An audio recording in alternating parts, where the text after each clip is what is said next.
अस्सलाम वालेकुम। Take 5 TV के साथ मैं हूं सैम हाशमी। आप देख रहे हैं हमारा यूट्यूब चैनल टेक 5 टीवी। आज 14 फरवरी 2024 और Valentine's day. Valentine's day actually बनाया जाता है, मगरबी सकाफ़त है, मगरबी एक ऐसी रंगीन हवा है जिसने पूरी दुनिया को अपनी लपेट में ले लिया और नौजवान नस्ल को तबाह करके रख दिया। और बहुत सी ऐसी स्टोरीज़ हर साल सुनने को मिलती हैं जिसमें माँ बाप शर्मिंदा हैं, बहन भाई शर्मिंदा हैं और ज़िलकारी भी शर्मिंदा हैं कि ये कैसा दिन आ चुका है। और उसके बाद जो ये दिन गुजर जाता है ना, तो उसके बाद जो है अगले दिन बहुत सी ऐसी स्टोरी सुनने को मिलती हैं। और ऐसी आज ये आपको बताने जा रहा हूँ कि रियल स्टोरी हमारे पाकिस्तान से ही बिलोंग करती है। एक लड़की जिसकी एक रियल स्टोरी मैं आपके साथ शेयर करना चला जा रहा हूँ। मैं नाम नहीं लूँगा उसका, लेकिन यह है कि उसकी लाइफ से जुड़ी एक रियल स्टोरी मैं आपके सामने लेकर आऊँगा। 14 फरवरी को जब वैलेंटाइंस डे का नाम दिया गया, प्रमोट किया गया, तो सबसे पहले हमारे सदर पाकिस्तान, साबका सदर पाकिस्तान मुशर्रफ साहब ने प्रमोट किया था। और मुझे अच्छी तरह याद है कि जब ये इस दिन की अनाउंसमेंट की गई बाकायदा तरीके से, जब इस चीज़ को प्रमोट किया गया, तो हमारे मुल्क में ही नहीं बल्कि दुनिया में बहुत बड़ा एक ज़लज़ला भी आया था।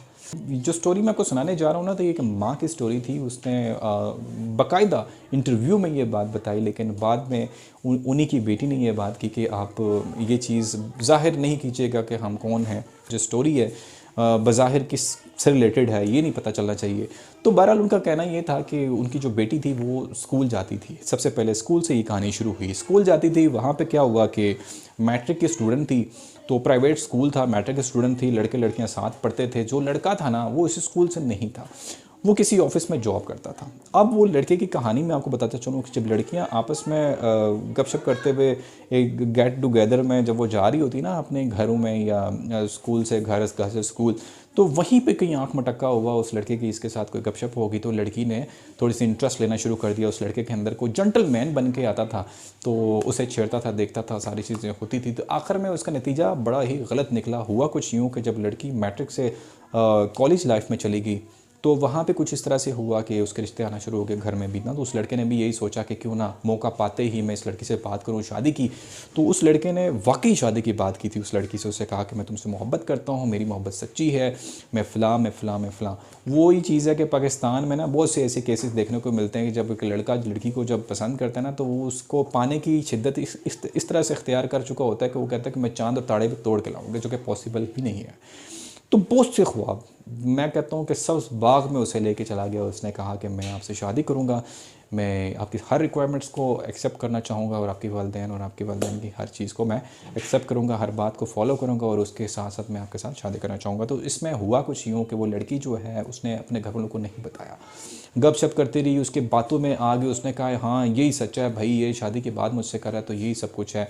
उस लड़के ने गाड़ी रखी हुई थी, गाड़ी में वो आना जाना था। तो लड़की को वैसे भी थोड़ा सा लालच होता है लड़कियों को कि यार किसी ऊंची फैमिली से हमारा रिश्ता है। मतलब मैं हर किसी की बात नहीं कर रहा, लेकिन मैं कहता हूँ कि 100 में से 90% ऐसे वालदैन भी होते हैं जो ये चाहते हैं कि किसी अमीर ज़्यादा का रिश्ता हमारे घर में आए, हमारी बेटी जो है वो खुश रहे। लेकिन बज़ाहिर मैं आपको बताऊँ कि खुशी उसको कहते हैं जो हस्बैंड और वाइफ की आपस में अंडरस्टैंडिंग होती है ना, अच्छी लाइफ जो होती है ना, वही होती है खुशी। इस चीज़ को नहीं कहते कि आपकी बेटी जो है वो किसी बड़े घर में चली जाए। बेशक उस जो बंदा जिसके साथ शादी करवा रहे हैं आप, वो हो सकता है उसकी उम्र में उसके बाप की उम्र का हो सकता है उसके बड़े भाई की उम्र का हो, तो ऐसा नहीं होता। जो आपकी एज फैलोज़ में जो होती है ना चीज़ें, ये देखना बहुत ही ज़रूरी होता है, बहुत ही इंपॉर्टेंट होती है लड़की के लिए, लाइफ के लिए भी, और लड़के के लिए भी बड़ा ही इंपॉर्टेंट होता है। तो वो जो लड़का था ना, तो उसने मतलब आंख मटक्का करना शुरू कर दिया। फिर एक दिन ऐसा भी आया कि वो लड़की उसकी गाड़ी में बैठना शुरू हो गई, फिर उसके साथ जाना शुरू हो गया जी। फिर ऐसा भी हुआ कि दोस्तों ने आपस में ये बातें शुरू कर दी कि यार आप मेरा साथ दोगे, मैं आपका साथ दूंगी, तो आपने आज स्कूल में जाके ये कहानी डालनी है, तो मेरे घर वालों को ना पता चले और मेरे स्कूल वालों को ना पता चले कि आज मैं कहाँ हूँ। रियलिटी को शो करना है वहाँ पे, और पीछे जो मर्ज़ी होता रहे, माँ बाप को भी पता चल जाए, कोई मसला नहीं है। मतलब जो भी है इन चीज़ों को फॉलो करते वो आगे निकलते चले गए, चुप चुपा के मिलते गए। और फिर ऐसा भी हुआ कि रेस्टोरेंट पे जाके खाना खाया, फिर मतलब इस तरह की चीज़ें होना शुरू हो गई। फिर एक दिन ऐसा आया कि इवेंट था कोई वहाँ पे, तो उस इवेंट पे स्कूल वालों को उसने ये कहा कि मैं इस इवेंट में, कॉलेज वालों को उसने कहा कि मैं इस इवेंट में पार्टिसिपेट नहीं कर सकती, मेरा कोई घर में इंपॉर्टेंट काम है, मैं वहाँ पर आज जाऊँगी, तो मैं इस इवेंट का बिल्कुल भी हिस्सा नहीं बनूँगी। तो उसने पता क्या किया, उसने उस लड़के से मिली, मुलाकात की, उस लड़के के साथ रेस्टोरेंट में गई, वहाँ पे उसको देर भी हो गई। फिर क्या हुआ कि कॉन्टैक्ट जब घर वालों से किया गया, तो उसे ये बताया कि मेरा जो इवेंट था थोड़ा लॉन्ग टाइम के लिए आगे चला गया है, तो मैं लेट हूँ, मैं नहीं आ सकती। तो वो लड़की क्या करती है कि अपने घर वालों के साथ धोखा, एक तरह का फ्रॉड करती है, और वो घर लेट जाती है, लड़के से मिलती रहती है। और बहरहाल ये जो स्टोरी थी कुछ इस तरह से कि इस तरह से इनका मतलब जो रिलेशन था तो ज़्यादा स्ट्रॉन्ग होता चला गया। फिर एक दिन ऐसा भी आया कि वो जो लड़का था बेसिकली वो पहले से ही मैरिड था, लेकिन क्या था कि उसकी ना उस लड़की के घर वालों को नहीं पता था कि जो मेरा जो बॉयफ्रेंड है ये पहले से मैरिड है और ये मेरे साथ फ्रॉड कर रहा है, धोखा कर रहा है किसी किस्म का। लेकिन क्या कि उसकी दोस्ती चलती चली गई और मज़ीद दिन ब दिन आगे चलती गई। और एक दिन ऐसा भी हुआ कि शिद्दत अख्तियार कर गई इसकी दोस्ती, और लड़के के जो भी कहा लड़की ने वो एक्सेप्ट किया। तो लड़की साथ से उसे कहती रही कि यार तुम मेरी फैमिली के साथ आके मिलो, शादी की बात करो ताकि हम मज़ीद स्ट्रॉन्ग हमारा रिलेशन हो जाए, इंगेजमेंट कर लो। तो कुछ तो समझ आए ना यार कि आप किस पर्पज़ के लिए मुझसे मिलते हो। तो बहरहाल वो लड़की को उसने इस तरह से काबू किया हुआ था ना कि उसने अपने शिकंजे में इस तरह से काबू किया हुआ था कि पैसे की लालच भी, पैसे की झलक भी दिखा के गिफ्ट्स वगैरह, वैलेंटाइंस डे जब आता था तो कोई भी ऐसा वैलेंटाइंस डे नहीं हुआ जिस पे वो घर पे मौजूद थी। इस चीज़ को भी नोट किया गया और फिर आखिरकार पकड़ी कैसे गई कि वक्फे वक्फे से ना जब वालिदैन को भी शक हुआ कि यार ये तो कॉलेज जाती है, उसके बाद किसी इंस्टीट्यूट में उसने एडमिशन लिया हुआ था उसके लिए जाती थी। लेकिन एक दिन ऐसा हुआ कि उन्होंने इस चीज़ को जब डाउट हुआ ना, आपके पेरेंट्स जो होते हैं ना वो आते हैं, उनको पता होता है कि मेरी जो औलाद है वो क्या करने जा रही है। तो उनकी छठी इस काम कर रही होती है अपनी औलाद के लिए। तो आप घर से जब वैसे भी बच्चा बाहर निकल जाए ना तो वालिदैन को बड़ी फ़िक्र होती है कि यार ये अकेला बाहर निकल गया, ये खेल रहा है, बेशक गेट के आगे क्यों ना खेल रहा हो, गली बंद ही क्यों ना हो, लेकिन फिर भी वालिदैन को डर होता है कि यार कुछ साइकिल गुजर रही है उसे मार ना दे, कोई बाइक गुजर है उसे एक्सीडेंट ना हो जाए। इस तरह की ये चीज़ें मतलब केयर करना, तो वो कि बहुत मैं कहता हूँ कि प्रोटेक्टर होते हैं वालिदैन, आपके औलाद के प्रोटेक्टर होते हैं। तो उनको कैसे ना पता चले कि आज मेरी औलाद क्या करने वाली है। तो जब दाल में कुछ काला होता है ना तो 110% अल्लाह की तरफ से ही अपने वालिदैन को पता होता है कि आज कोई ना कोई मिस्टेक मेरी औलाद करके आई है, चाहे वो लड़का हो चाहे वो लड़की हो। तो झूठ पकड़ लेते हैं वालिदैन। तो शॉर्टकट से मैं बातों को बताना चाह रहा हूँ कि वक्त वक्त से ये चीज़ होती गई और इतना स्ट्रॉन्ग उनका रिलेशन होता गया कि वो लड़की को जो भी कहता था वो लड़की एक्सेप्ट करती थी। और एक दिन ऐसा भी आया कि उसे होटल तक ले गया। तो वैलेंटाइन डे था, होटल तक ले गया, शादी की बात की हुई थी, लेकिन वालिदैन को नहीं पता था कि ये चीज़ जो है इतनी आगे चलेगी। और एक दिन ऐसा भी आया कि उसे शर्मिंदगी का सामना कुछ इस तरह से करना पड़ा कि मैं यहाँ पे वही चीज़ है कि मेरी बहुत से फैमिलीज़ भी देख रही होती हैं इस चीज़ को, लेकिन एक सबक आमूज़ कहानी है। अगर मैं रियलिटी बेस पे ये बात कर रहा हूँ तो कुछ ना कुछ सिखाने के लिए ये बात कर रहा हूँ। तो बहरहाल वो लड़की मतलब इस हद तक चली गई कि बिना शादी के एक दिन वो प्रेग्नेंट हो गई। तो अब स्टोरी कुछ इस तरह से थी कि वो जो लड़का था उसने ज़ाहिर सी बात है ना तो उसके घर वालों को बताया ना वहाँ पे आना चाह रहा था, वो गायब हो गया। अब जब वो गायब होना शुरू हो गया तो उसने क्या किया कि अपने स्टूडेंट्स, अपने मतलब जो कॉलेज के फ्रेंड्स थे उनको बताना शुरू किया कि यार ये स्टोरी मेरे साथ हो गई है। तो अब लड़का जो है वो गायब हो गया है। अब वो इतनी बड़ी गाड़ी में आता था, आप लोगों ने देखा था ना कि वो मेरे साथ कितना सिंसियर था। हो सकता है उसके साथ कोई इंसिडेंट हो गया हो, तो मुझे उस तक पहुँचना है। तो बहरहाल वही चीज़ है कि नंबर तो उसके पास था। तो नंबर अगर आपके पास किसी का होता है ना तो सारी इन्फॉर्मेशन पूरा बेफॉर्म खुल जाता है, वहाँ पे पता चल जाता है कि आप कौन है, क्या हो गया है, सारी चीज़ें सारी मतलब A to Z उसकी फैमिली बैकग्राउंड सब कुछ पता चल जाता है। तो लड़के ने ये सोचा कि मिडिल क्लास फैमिली है भाई, ऐसा कुछ नहीं हो सकता। लेकिन ये है कि बहरहाल उसने ये चीज़ जारी रखी और एक दिन ऐसा भी हुआ कि जब ये चीज़ ज़ाहिर होना शुरू होगी तो फैमिली को उसने बताना पड़ा। फिर एक दिन ऐसा भी आया कि रिश्ते वाले उसने इनकार कर, उसने कहा जी फ़लाँ लड़के के साथ मेरी गपशप है, वो रिश्ता मेरे साथ करना चाहता है। और अपनी बड़ी बहन को उसने बताया कि मेरे साथ ये सीन हो चुका है। तो अब ये है कि मैं इस शर्मिंदगी के साथ अपने माँ बाप का सामना तो नहीं कर सकती, ना अपने भाइयों का सामना कर सकती हूँ, ना अपनी बहनों का सामना कर सकती हूँ। तो आप फीमेल होने के नाते मैं चाहती हूँ कि मेरी बड़ी बहन भी है तो मैं आपको बताऊँ कि मुझसे ये मिस्टेक हो गई है।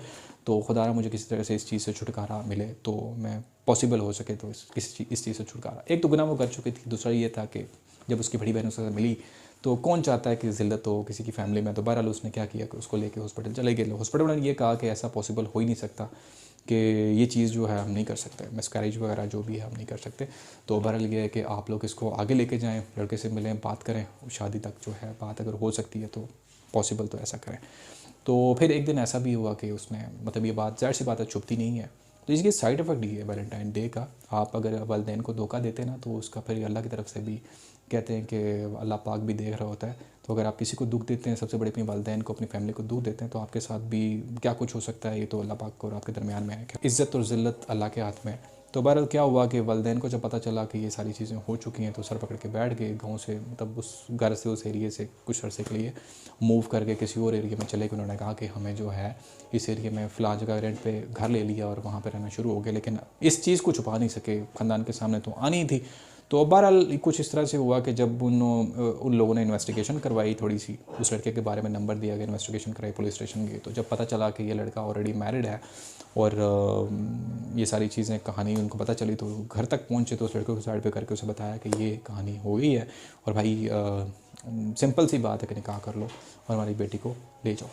तो बहरहाल जब वालिदैन, कोई भी वालिद ऐसा नहीं होता, इतना ज़ालिम नहीं होता कि वो अपनी अपनी बेटी को किसी के आगे ऐसे ही फेंक के आ जाए। लेकिन क्या होता है कि जब लड़कियां अपने वालिदैन की बात नहीं सुनती ना, वो इस हद तक चली जाती है कि वो कहती हैं कि हमारे वालिदैन से भी ज़्यादा इंपॉर्टेंट वो लड़का है, तो उसको इज़्ज़त देना शुरू कर दें। फिर ये चीज़ें तो होती हैं वहाँ पे, ये साइड इफ़ेक्ट तो होते हैं।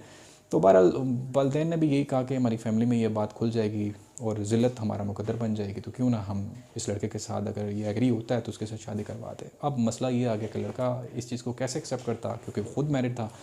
तो इस चीज़ का उसे डर भी था कि यार घर तक पहुंच गए मेरे, तो मैं क्या करूं। तो बहरहाल किसी तरीके से उन्होंने ये चीज़ मतलब काफ़ी छुपाने की कोशिश की, छुप तो ना सकी, लेकिन ये था कि उस लड़के ने इस चीज़ को एक्सेप्ट कर लिया कि हाँ, अगर मैं शादी करूँगा तो मेरे घर वालों को नहीं पता चलना चाहिए कि मेरी आपके साथ की बेटी के साथ शादी हो चुकी है, वो दूसरी शादी है और ये सारी चीज़ें। तो बहरहाल वक्ती तौर पे ना वालिदैन ने यही कहा कि यार किसी तरीके से ये चीज़ जो हो जाए तो हमारी इज़्ज़त जो है वो बच जाए। उसने शादी करवा दी। ख़ानदान वालों को ये पता चला कि वो आउट ऑफ सिटी है, वहाँ पे जो है वो रहती है, और वहीं पे पढ़ना पढ़ाना सब कुछ है। तो कुछ अर्से बाद उन्होंने इस चीज़ का रंग दे दिया, इस सारी बात को इस चीज़ का रंग दे दिया। मोरल ये निकाला कि लड़की जो थी वो बाहर किसी जगह पे स्टडी कर रही थी, तो वहीं पे रिश्ता आया, तो हम भी चले गए, जाके देखा तो रिश्ता हमें पसंद आ गया, हमने शादी उसकी कर दी। तो साल के बाद जब वो उसका बेबी हुआ, तो अब क्या है कि ना उसे ख़र्चा देता है और ना सारी चीज़ें हैं, तो क्या है कि उनकी लाइफ जो है वो बड़ी मुश्किल में आ गई। तो ये सारी स्टोरी थी। तो इसमें आप भी मतलब मोहतात रहें। अगर आप ये समझते हैं कि लड़का आपके साथ लॉयल है, लड़का आपके साथ फेयर है, आप ये समझते हैं कि ये सब कुछ है, तो उसे घर तक लेकर आएँ। अगर आपको वाकई पसंद है तो इसमें ऐसी कोई ममानत नहीं है इस्लाम में, इस चीज़ की इजाज़त है कि अगर आप पसंद की शादी करना चाहते हो तो आप कर सकते हैं। लेकिन एक तरीक़ाकार होता है, एक प्रॉपर एक मैं कहता हूँ कि एक प्रोसीजर होता है जिसे फॉलो करना चाहिए। अपने वालिदैन की सबसे पहले मर्ज़ी पूछनी चाहिए। अगर वो इस चीज़ में राज़ी होते हैं तो आप करें, अगर वो राज़ी नहीं होते तो नेगेटिव फ़ैसला मत करें। भाग जाना, घर से भाग जाना, किसी के साथ जाना, होटल तक पहुंच जाना, ये नेगेटिविटी एक्टिविटीज़ को फॉलो करना, इसको प्रमोट करना, वैलेंटाइन डे मनाना, ये मेरे ख्याल में इस चीज़ का साइड इफ़ेक्ट यही पे होता है। तो वहीं से फिर आपकी ज़िल्लत बड़ी जो लाइफ है वो स्टार्ट होती है। फिर आप कहीं के नहीं रहते। जो आप ख्वाहिशें सोचते हैं ना कि मैं फ़िलहाल अपने हाँ मनपसंद बंदे के साथ शादी करूँगी, भाग जाऊँगी, तो वो भाग जाने से मैं आपको बताऊँ कि इसका साइड इफ़ेक्ट ये होता है, ना आप घर के रहते हैं, ना आप घाट के रहते हैं। तो सच किसी ने कहा था कि ना आप फैमिली के काबिल होते हैं, ना आप बाहर वाले के किसी के काबिल होते हैं। जब वो आप यहाँ से किसी की फैमिली में जाते हैं ना, अगर वो एक्सेप्ट कर भी ले, वो लड़का एक्सेप्ट कर भी ले, लेकिन आप उसके घर में गुजारा नहीं कर सकते, उसकी बहनों के साथ, भाइयों के साथ, उसके वालिदैन के साथ गुजारा कर ही नहीं सकते। क्यों कि वो पहली बात ही यही करेंगे कि वो अपने वालिदैन को छोड़ के बाकी यहाँ पे आ गई है, तो हमारे साथ कैसे वो हम समझें कि वो फेयर रह सकती है, हमारे साथ कैसे वो लॉयल रह सकती है। तो ये सारी चीज़ें देखने की होती हैं कि इन चीज़ों को समझें। सबसे पहले हमारा इस्लाम हमें जो तरबियत देता है उसकी तरफ जाएँ। हमारा इस्लाम हमें क्या सिखाता है उसको सीखें, ना कि आप किसी ऐसी फजूल कहानी के पीछे दौड़ जाएँ जिसका पता ही नहीं है कि बंदा है कहाँ से, आया कहाँ से, नेशनलिटी क्या है, उसकी कौमियत क्या है, उसका किरदार कैसा है। तो ये सारी चीज़ें जानने के बिना पैसे ही सब कुछ नहीं होता। पैसे के पीछे मत भागें इतना कि आप अपना आप भूल जाएं, अपने ख़ानदान को, अपना खून, अपने रिश्तों को भूल जाएं, तो ज़िल्लत का बाइस बने आपकी लाइफ और किसी ट्रबल में हो। तो उम्मीद है आपको मेरी वीडियो अच्छी लगी होगी। अगर आपको मेरी वीडियो अच्छी लगी हो तो लाइक और शेयर ज़रूर कीजिएगा। हमारे चैनल को सब्सक्राइब नहीं किया तो सब्सक्राइब का बटन नीचे है, सब्सक्राइब ज़रूर कर दीजिएगा हमें। और हाँ, वैलेंटाइन डे क्या है ये सारा मफहूम मैंने आपको इस वीडियो में बता दिया। तो आप भी अगर नेक्स्ट ये कोई गलती कर रहे हैं ऐसा, अपने वालिदैन के साथ, अपने बहन भाइयों के साथ झूठ बोल के कुछ ऐसी एक्टिविटी कर रहे हैं, तो इसका साइड इफ़ेक्ट बहुत गंदा हो सकता है, आपकी ज़िंदगी तबाह कर सकता है। बल्कि यहाँ तक कि आप किसी काम के नहीं रहते, कोई मुंह भी नहीं लगाएगा आप लोगों के साथ। तो ऐसी ज़िल्लत से बचें। कोशिश ये करें कि वो लाइफ गुजारें जो आपके वालिदैन आपको जिसकी तरफ लेके जाना चाह रहे हैं, वो लाइफ गुजारें जो आपको एक बेहतर मुस्तकबिल दे सकती है। वो लाइफ गुजारें जिससे आप अपनी लाइफ को सेटिस्फाइड रख सकते हैं। ऐसा हम सफ़र ढूंढें जो आपका प्रोटेक्टर हो, ना कि आपको रुसवा करे, ना कि आपकी बेइज्जती करे, ना कि आपके वालिदैन की इज़्ज़त को खाक में मिलाए। तो उम्मीद है आपको समझ आ गई होगी। तो मेरी तरफ से सब लोगों को यही पैगाम है कि इस दिन से दूर चले जाएं, नेगेटिव एक्टिविटीज़ को ना करें। और अगर ज़्यादा ही आपको शौक़ है ना इस चीज़ का, तो शादी किसी मनपसंद बंदे के साथ ज़रूर करें, लेकिन उसी को फिर आप तोहफ़े भी दें, उसी को आप चॉकलेट्स भी दें, उसी को आप ग्रीटिंग कार्ड्स भी दें और सबके सामने दें। इस दिन को मनाते हुए नहीं, बल्कि वैसे तो मैं समझता हूँ कि बहुत बड़ी खुशी उसके चेहरे पे आ जाएगी और आपकी लाइफ मैं कहता हूँ कि पुरसकून तरीके से गुजरेगी। आपका मेज़बान साइम हाशमी एक नई कहानी के साथ, एक नई रियलिटी के साथ फिर हाज़िर होता हूँ। तब के लिए इजाज़त दीजिए। अल्लाह हाफ़िज़।